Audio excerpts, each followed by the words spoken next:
Friends, welcome to Srishti's kitchen. ಇವತ್ತಿನ ನಮ್ಮ ರೆಸಿಪಿಯಲ್ಲಿ ರುಚಿಕರವಾದ ಮೂಲಂಗಿ ಚಟ್ನಿ ಹೇಗೆ ಮಾಡೋದು ಅಂತ ನೋಡಿಸ್ತಾ ಇದ್ದೀನಿ. ಚಪಾತಿಗೆ, ವೈಟ್ ರೈಸ್ಗೆ, ಮುದ್ದೆಗೆ ಹಾಗೂ ರೊಟ್ಟಿಗೆ ಎಲ್ಲ ತುಂಬ ಚೆನ್ನಾಗಿರುತ್ತೆ.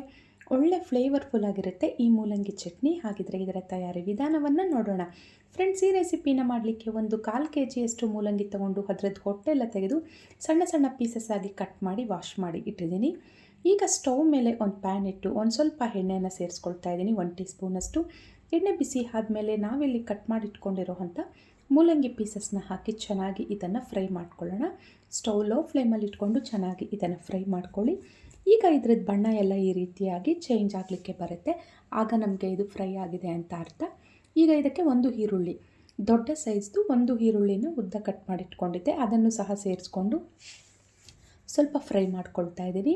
ಇವೆರಡು ಫ್ರೈ ಆದಮೇಲೆ ಇದಕ್ಕೆ ಒಂದು ಚಿಟಿಕೆಯಷ್ಟು ಅರಿಶಿನ ಪುಡಿಯನ್ನು ಸಹ ಸೇರಿಸ್ಕೊಂಡು ಹಾಗೆಯೇ ರುಚಿಗೆ ತಕ್ಕಷ್ಟು ಉಪ್ಪನ್ನು ಸಹ ಇದಕ್ಕೆ ಹಾಕಿ ಎರಡನ್ನು ಚೆನ್ನಾಗಿ ಮಿಕ್ಸ್ ಮಾಡ್ಕೊಳ್ತಾ ಇದ್ದೀನಿ.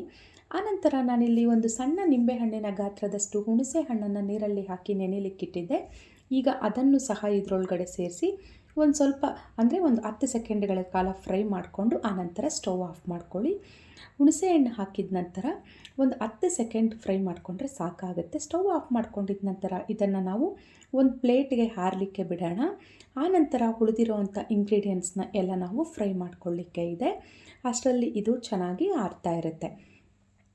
ಇದನ್ನು ಪ್ಲೇಟ್ಗೆ ತೆಗೆದಿಟ್ಕೊಂಡು ಪುನಃ ಅದೇ ಪ್ಯಾನನ್ನು ಕ್ಲೀನ್ ಮಾಡಿ ನಾನು ಸ್ಟವ್ ಮೇಲೆ ಇಟ್ಕೊಳ್ತಾ ಇದ್ದೀನಿ. ಈಗ ಅದನ್ನು ಸ್ಟವ್ ಮೇಲೆ ಇಟ್ಟ ನಂತರ ಅದಕ್ಕೂ ಸಹ ಅಷ್ಟೇ ಒಂದು ಸ್ವಲ್ಪ ಎಣ್ಣೆಯನ್ನು ಸೇರಿಸ್ಕೊಂಡ್ರೆ ಸಾಕಾಗುತ್ತೆ. ಹೆಚ್ಚಿಗೆ ಎಣ್ಣೆ ಏನಿಡಿಸೋದಿಲ್ಲ. 1 ಟೀ ಸ್ಪೂನಷ್ಟು ಎಣ್ಣೆ ಸೇರಿಸ್ಕೊಂಡು 1 ಟೇಬಲ್ ಸ್ಪೂನಷ್ಟು ಕಡಲೆ ಬೀಜನ ಸೇರಿಸ್ಕೊಳ್ತಾ ಇದ್ದೀನಿ. ಮೊದಲಿಗೆ ಇದನ್ನು ಚೆನ್ನಾಗಿ ರೋಸ್ಟ್ ಮಾಡ್ಕೊಳ್ತಾ ಇದ್ದೀನಿ. ಸ್ಟವ್ ಮೀಡಿಯಮ್ ಫ್ಲೇಮಲ್ಲಿ ಇಟ್ಕೊಂಡು ಚೆನ್ನಾಗಿ ಇದನ್ನು ರೋಸ್ಟ್ ಮಾಡ್ಕೊಳ್ಳಿ. ಆನಂತರ ಇದಕ್ಕೆ ಒಂದು 10 ಒಣಮೆಣಸಿನ್ಕಾಯಿನ ತೊಗೊಳ್ತಾ ಇದ್ದೀನಿ. ನಿಮ್ಮ ಖಾರಕ್ಕೆ ತಕ್ಕ ಹಾಗೆ ನೀವು ಒಣಮೆಣಸಿನ್ಕಾಯಿನ ಹಾಕ್ಕೊಳ್ಳಿ. 1 ಟೇಬಲ್ ಸ್ಪೂನಷ್ಟು ಧನಿಯಾ, 1 ಟೀ ಸ್ಪೂನಷ್ಟು ಜೀರಿಗೆಯನ್ನು ಸಹ ನಾನು ಇದಕ್ಕೆ ಹಾಕ್ಕೊಂಡು ಎಲ್ಲ ಚೆನ್ನಾಗಿ ಒಳ್ಳೆ ಘಮ ಬರೋವರೆಗೂ ರೋಸ್ಟ್ ಮಾಡ್ಕೊಳ್ತಾ ಇದ್ದೀನಿ. ಈಗ ಸ್ಟವ್ ಆಫ್ ಮಾಡಿಕೊಂಡು ಇದನ್ನು ಸ್ವಲ್ಪ ಚೆನ್ನಾಗಿ ಆರಲಿಕ್ಕೆ ಬಿಡಿ. ಇದು ಫುಲ್ ಆರಿದ ನಂತರ ಈಗ ಇದನ್ನು ಮಿಕ್ಸಿ ಜಾರ್ಗೆ ಮೊದಲಿಗೆ ಸೇರಿಸ್ಕೊಂಡು ನೀರು ಹಾಕದಿರಾನೆ ಇದನ್ನು ಪೌಡ್ರ್ ಮಾಡ್ಕೋಬೇಕಾಗತ್ತೆ. ನೀರು ಹಾಕೋ ಹಾಗಿಲ್ಲ. ಈ ರೀತಿ ತರಿಯಾಗಿ ಪೌಡ್ರ್ ಆಗಿದೆ ಅಲ್ವಾ.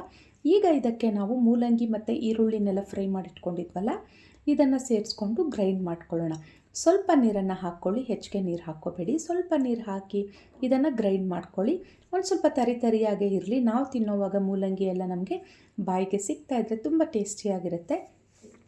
ಸ್ವಲ್ಪ ತರಿಯಾಗಿ ಈ ರೀತಿ ಗ್ರೈಂಡ್ ಮಾಡಿಕೊಂಡು ಈಗ ಇದನ್ನು ಒಂದು ಬಟ್ಲಿಗೆ ತೆಗೆದಿಟ್ಕೊಂಡ್ಬಿಡೋಣ. ಆನಂತರ ಒಂದು ಸಣ್ಣ ಒಗ್ಗರಣೆ ಅಷ್ಟೇ.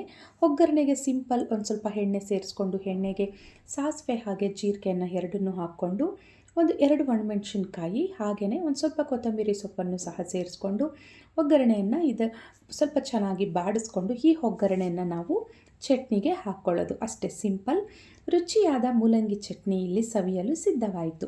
ಈ ರೆಸಿಪಿ ನಿಮ್ಗೆ ಇಷ್ಟ ಆಗಿದ್ದಲ್ಲಿ ನನ್ನ ಚಾನಲ್ಗೆ ಲೈಕ್ ಮಾಡಿ, ಶೇರ್ ಮಾಡಿ, ಸಬ್ಸ್ಕ್ರೈಬ್ ಮಾಡಿ.